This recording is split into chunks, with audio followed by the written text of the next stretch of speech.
ada kemungkinan besar, dan ini sudah banyak lah, bukan statement saya saja, ada Menko Polhukam, ada IPW, ada dari kelompok yang lain itu menyatakan bahwa di tubuh Polri itu ada CIU kemarin, Criminals in Uniform. Iya, betul. Jadi ya bahasa kasarnya itu bandit-bandit berseragam atau kriminal atau penjahat berseragam.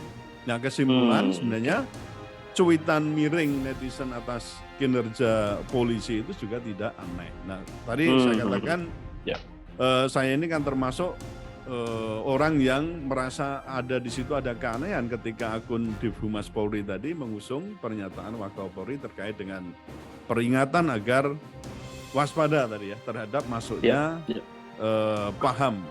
Itu bisa kok di dalamnya ada radikalisme kan itu ya. Sekarang kita kenal radikalisme dan ekstremisme yang tadi ujungnya itu pada paham terorisme di dunia pendidikan itu. Nah, kenapa saya merasa aneh? Karena pernyataan Kapolri itu menurut saya itu kontradiktif ya dengan realitas kebobrokan Polri justru ada di aras pucuk pimpinan itu. Yang ini khususnya kita lihat kan di kasus pembunuhan Brigadir Joshua. Nah, geng ada yang mengatakan geng Verdi Sambo itu bisa dikatakan itu penuh dengan tadi melakukan rekayasa, pembohongan dan kalau dalam bahasa Inggrisnya disebut sebagai namanya obstruction of justice. Bahkan di situ juga ada kesadisan dan tindakan, dan menurut Pak Mahfud MD itu ada kemungkinan motifnya terutama hal yang sifatnya itu menjijikkan. Menjijikkan, ya.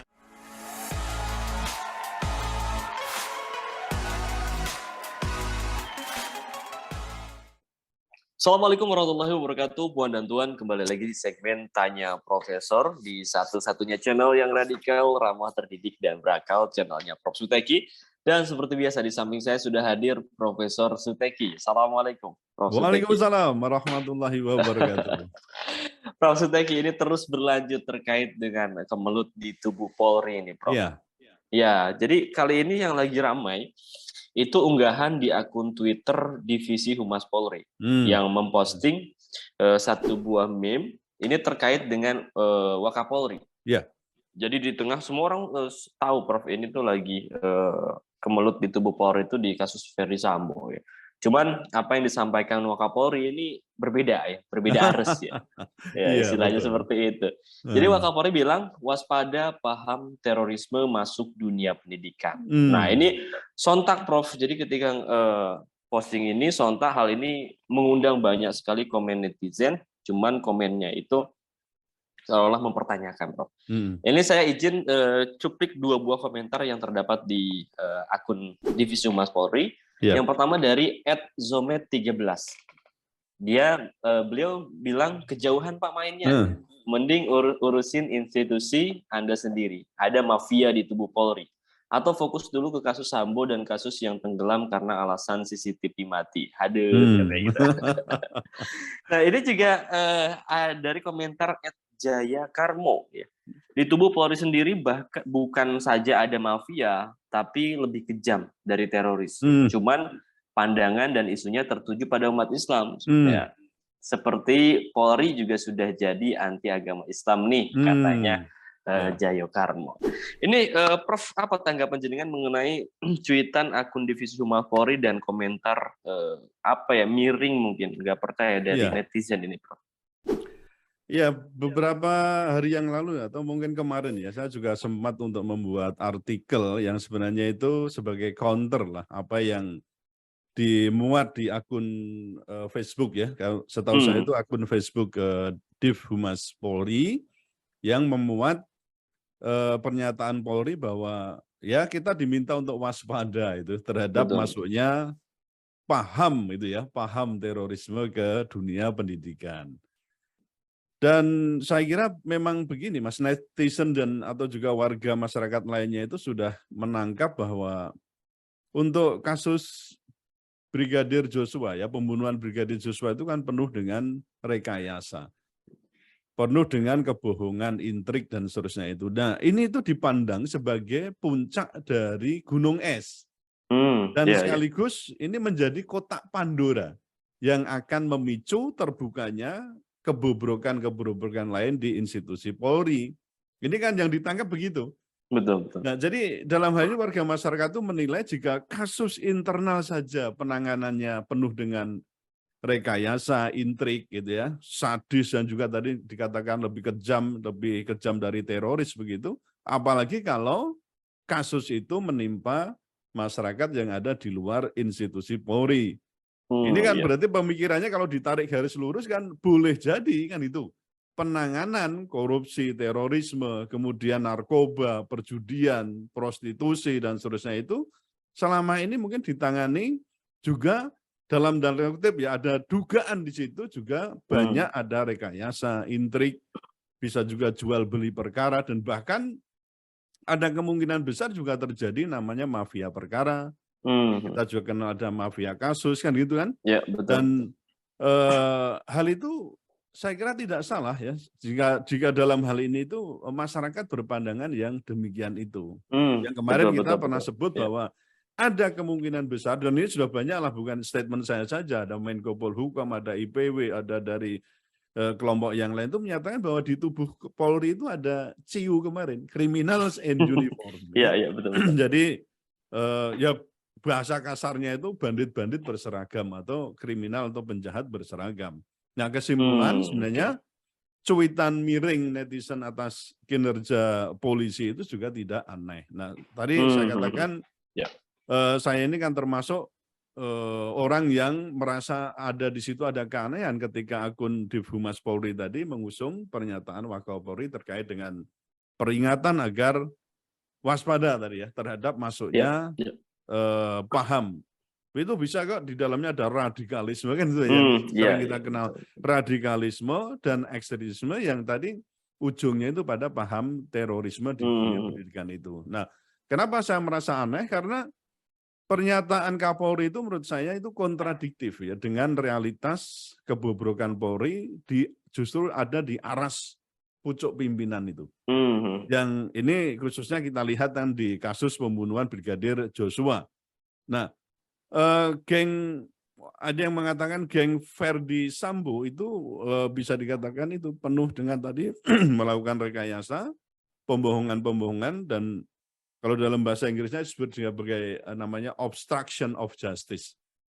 Bahkan di situ juga ada kesadisan dan tindakan dan menurut Pak Mahfud MD itu ada kemungkinan motifnya terutama hal yang sifatnya itu menjijikkan. Menjijikkan, ya. Nah, jadi memang sangat mungkin ya Mas ya, boleh jadi penanganan terorisme selama ini juga bisa dikatakan di situ mungkin ya bisa ditengarai tidak lebih jauh dari apa yang sekarang terjadi di hadapan kita ini.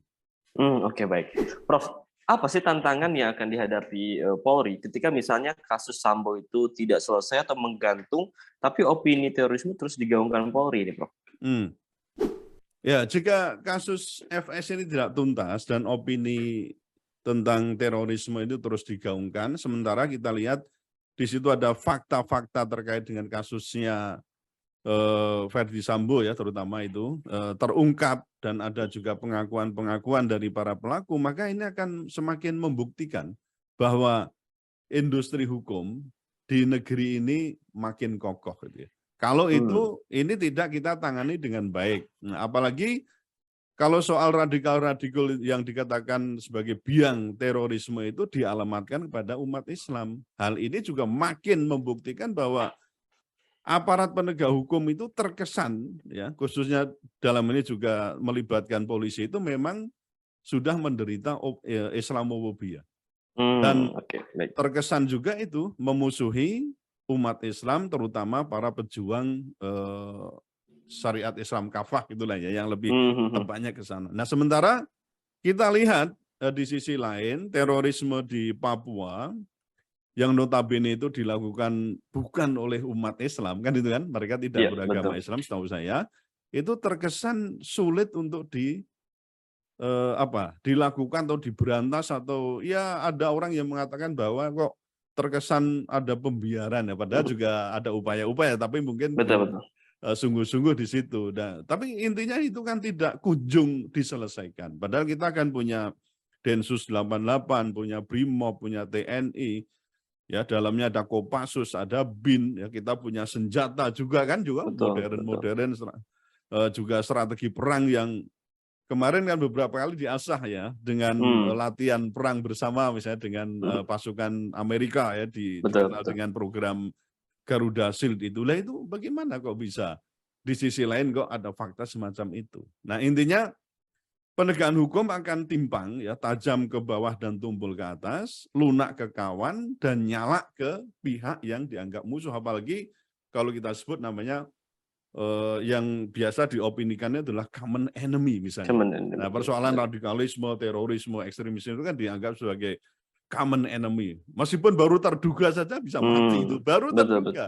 Jangankan sampai tersangka atau terdakwa. Dan ada lagi yang dampak lainnya, Mas, ketika ini tidak tuntas, ini ya semacam menyebarkan ketakutan atau apa ya. Ini ada dampak yang akan terjadi itu kalau misalnya ini tidak tuntas, bahkan akan terjadi namanya serangan balik dari geng Verdi Sambo. Ini seperti yang diungkapkan oleh Ketua IPW ya, Indonesia Police Watch, itu Mas Sugeng Teguh Santoso itu yang mengungkapkan ada upaya intimidasi yang ditujukan kepada petinggi Polri yang tergabung dalam tim khusus penyelidikan pembunuhan Brigadir Joshua itu. Nah, intimidasi itu dalam bentuk apa? Dikatakan penyebaran isu negatif ya mengenai personal pejabat Polri yang terkait itu. Nah, jadi kalau kita amati itu, wah, kalau upaya intimidasi yang dilakukan ini benar-benar terjadi ya sama saja kan ini akan mencoba untuk apa ya mendegradasi, mengurangi, bahkan tadi saya katakan itu bisa menjadi serangan balik. Tapi menurut saya makanya kasus ini harus dituntaskan betul gitu ya. Yang salah ya memang harus dihukum, dan saya coba untuk menagih itu para begawan-begawan hukum ya. Ini yang atau kita lah orang hukum itu punya adagium namanya fiat justitia ruat caelum kan itu. Jadi tegakkan hukum meskipun langit itu akan runtuh. Memang saya rasa harus ada muncul pejuang-pejuang kebenaran dan keadilan, Mas. Ini di negeri ini harus kita coba untuk coba bangkitkan, tapi memang banyak yang penakut ya, banyak takut ya. Nah, ibaratnya kenapa kok saya ingin memunculkan ada pejuang-pejuang kebenaran dan keadilan, karena harus ada sapu bersih untuk melenyapkan kotoran itu.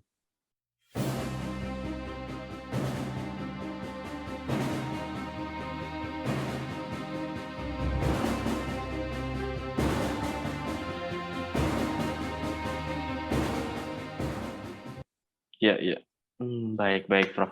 Ya, Prof, tapi setuju nggak, Prof, dengan banyaknya orang yang kaitkan ini ya dari kasus tweet Divisi Humas Polri ini terkait dengan pengalihan isu?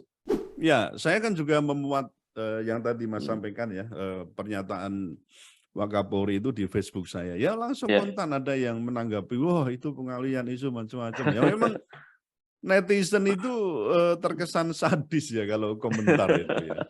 Nah, pernyataan Wakapolri itu kan terkait dengan kalau misalnya itu diarahkan ke pengalihan isu, kita juga masih perlu mendalaminya ya.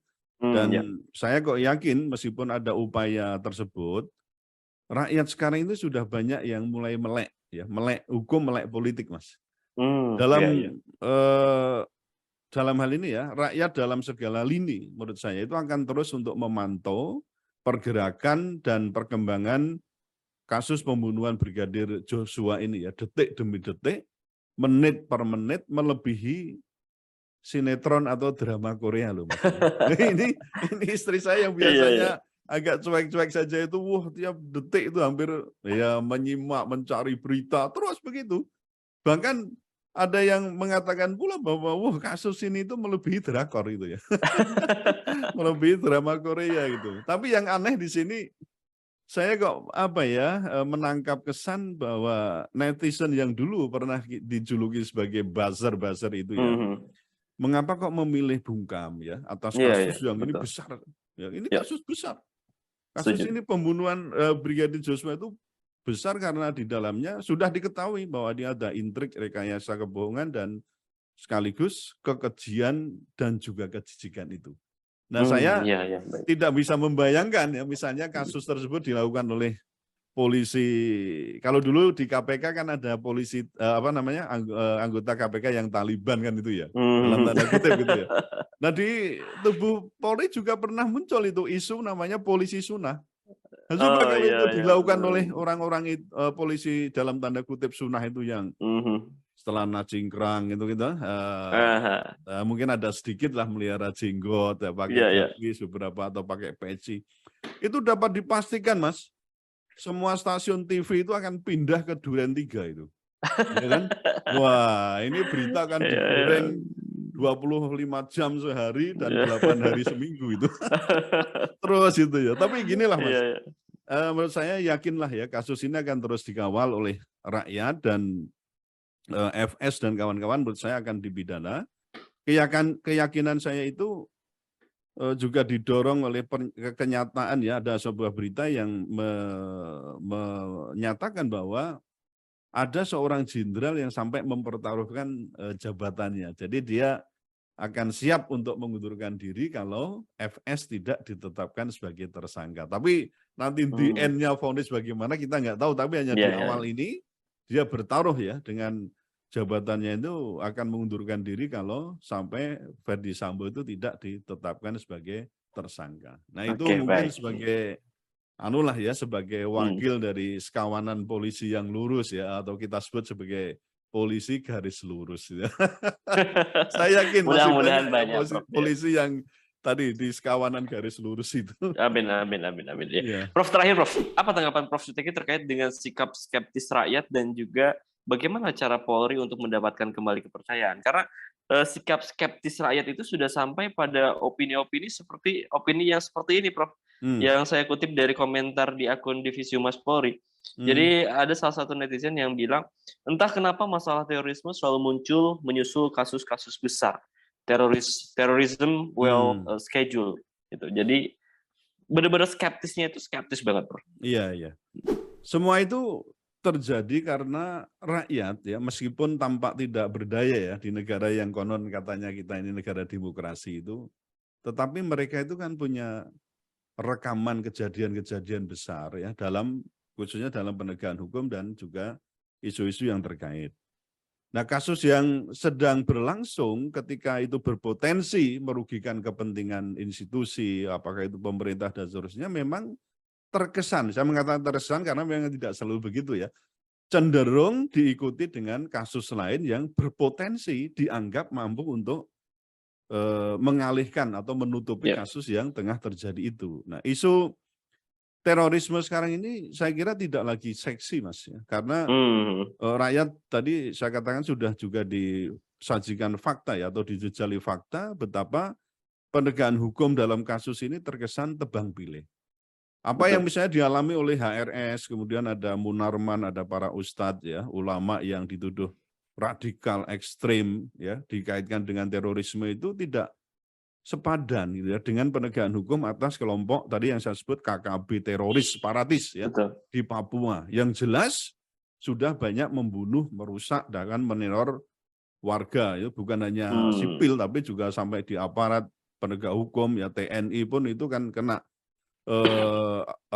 tindakan brutal dari mereka. Nah, apakah benar bahwa isu terorisme dan juga penanganannya itu terjadwal ya, atau diprogramkan ya, jadi schedule gitu ya, atau terjadwal, terprogram ya, kita nggak tahu. Nah, siapa yang memprogram, siapa yang menjadwalkan, adakah di situ juga ada mafia besar? Nah, sudahlah, kita tanyakan saja pada rumput yang bergoyang. Oke, baik Prof Suteki. Ya. Baik, Prof Suteki, terima kasih. Teman-teman juga terima kasih yang sudah menonton sampai di sesi pertanyaan keempat terkait dengan pernyataan Wakapolri yang mewaspadai paham terorisme masuk dunia pendidikannya. Terlebih Prof Suteki itu bergerak di bidang pendidikan juga. Ya, intinya kalau saya malah berpikir bahwa ya dunia pendidikan memang harus radikal, ramah, terdidik, dan berakal. Luar biasa. Baik, terima kasih ya pada Tuhan yang sudah menonton. Jangan lupa untuk like, comment, share, dan juga subscribe channel Prof Suteki. Karena satu yang berbeda, kita akan senantiasa mengulas isu-isu viral secara radikal. Ramah, terdidik, dan juga berakal. Baik, terima kasih. Saya pamit undur diri. Assalamualaikum warahmatullahi wabarakatuh. Waalaikumsalam warahmatullahi wabarakatuh.